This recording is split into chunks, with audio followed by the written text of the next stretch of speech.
cover like this, and then we're going to throw in here, be very aggressive, and we'll probably do nothing really because I don't, I could buff my damage even more to be honest, but what's the point?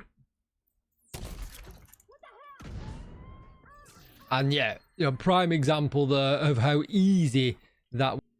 This week's global event is not just all about weapon damage. That's right, when it comes to skills, you can do a lot of damage as well. What's up, agents? Don't forget to like, share, comment and subscribe. Let's get straight into it with the patch notes. You can see here, Assault favors aggressive play, granting increased damage against nearby enemies with a multiplier of up to 200%.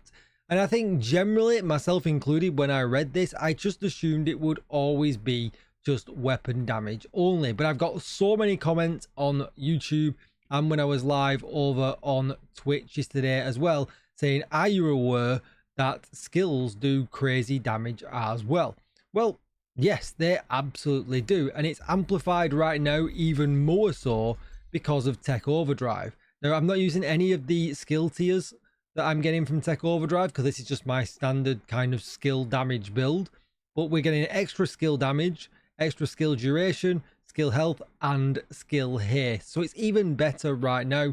But this will still work absolutely fine when Tech Overdrive ends, but obviously at the moment you have the option to build in a bunch of survivability, even more so if you ran Technician. That would give you a skill tier, meaning you would have 4 from the event and 3 from the event, 1 from that, meaning you only need 2 more. So you could keep the Vial Mask and then 1 other yellow and put 4 blues into this if you really wanted to, which would actually be pretty insane. But it really works good in a group, even more so if you can go and play in small areas. Like I'm looking at you, Lincoln Memorial, where you know where they spawn and you can kind of catch them, in a door. Because the problem you've got is here, as you can see, is if you get caught just like that, you're going to be in trouble. But what is really, really good about it is you do over 3 million damage with a Seeker. Now, the one downfall is if you instantly kill something because you hit for so hard, the actual effects don't spread. That was a mistake. But if you throw it in a doorway just like this, all of these guys are just going to die, which is probably faster than you can kill them any other way at all. Like you saw that, you just got to be in cover and near. And for instance, another really good mission would be if we went to, Lincoln Memorial. Again, an easy kind of doorway mission. You could get them at the top of the steps and stuff and things like that. What I am wondering about is, what about doing it in a CP? If you can kind of get close enough to the door spawns of the actual CP. I think everybody knows a lot of the control points fairly well right now. We are on heroic, and I've not even shot my gun to get any extra damage at that point either. But I know you can kind of go up to a hostage rescue, kind of get everything all in one fell swoop. It's pretty crazy. So rather than call in straight away here now,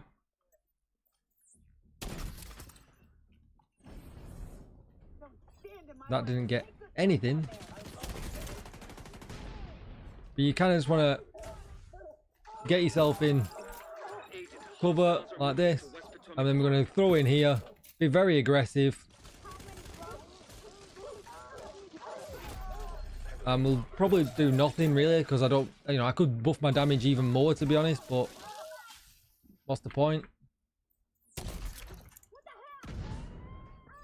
And yeah, prime example there of how easy that was, because the multiplier that we are getting, and I think it was missed a lot last week because everyone was all focused in so much on the big Al and doing damage at range, when essentially this probably would have been even better last week. Yes, okay, granted we didn't get Tech Overdrive, but even when Tech Overdrive goes away, this is still going to be absolutely insane. So essentially what I've put together here is I've got a really old pair of golden gloves that are really hard to get because they roll with a blue core, but I had skill haste and status effects on this for if it's fire they will burn longer. So that is, you know, the longer they burn, the better it is for me as a CC. That's how I see that. And I don't need the extra damage, but you could use electric gloves here for status effects as well. The Vile Mask gives you status effects and skill haste already, and obviously you get Toxic Delivery, which is also having its damage amplified, which is pretty crazy. If you wanted even more damage, you could run the Capacitor. That is going to give you even more damage. If you're up against tanks, robots, or you know, dogs or whatever, you can use the Fire Starter so that you can actually prime the bad guy and actually be able to apply fire to what normally is enemies that you can't apply fire to, chungas and, you know, and things like that. Again, really good if you're in a group setting. And then we're just going to run Eclipse Protocol because it gives us status effects, skill haste, and then the indirect transmission, which as far as status builds goes, Eclipse Protocol is just absolutely king. And I've got this rolled with status effects and skill haste. We get the talent that increases the range and refreshes the percent from 50 to 75. Even better is the backpack because it amplifies all damage you deal to status effects enemies by 30%, meaning that fire is doing even more. And then when you look at the holster, we've got status effects and we've got their knees with status effects. Now the hive is just a really easy door camping mechanic. Let's face it, we've seen it in the DZ for PvP many time, but you could go with anything you wanted to here. You could go with the sticky bomb as well. That is also going to do a lot of damage as long as you are within range. The fire starter chem is pretty much a bit of a no-brainer here. It spreads really well, it CCs them, it stops them shooting you, it does a lot of damage. I think I would absolutely recommend that. And then as far as the build goes, if you wanted to, you could roll some blues in. I'm not going to. I don't really feel the need to roll any blues in if I die or well. But if you're playing this in a group, they will absolutely love you right now. It is so good. So absolutely recommended. It doesn't really matter about any of the expertise that you're seeing here or anything like that. And like I said, you can roll some blues in if you really wanted to, while we've still got Tech Overdrive for, you know, until tomorrow morning essentially. But that feels like a bit of a waste just for 15 hours. I would just stick with whatever you've got. Make sure you enable Assault and just go out there and have a lot of fun for the rest of the week. With all that said, agents, that's going to be it for the video. Don't forget to like, share, comment and subscribe, otherwise Piggy's gonna get you, and I'll see you in the next one. Bye bye.